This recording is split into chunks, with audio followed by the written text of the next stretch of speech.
How to fix Instagram filters not showing up.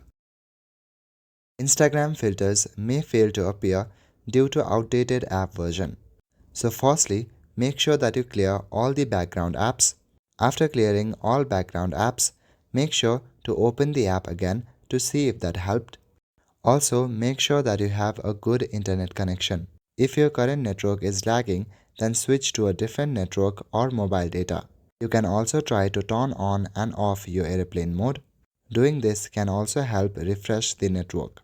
Now open App Store or Play Store on your device and look for any kind of updates that may be available for the Instagram app. If there are updates available, then make sure to update the app. Navigate to the Instagram app and tap and hold on it.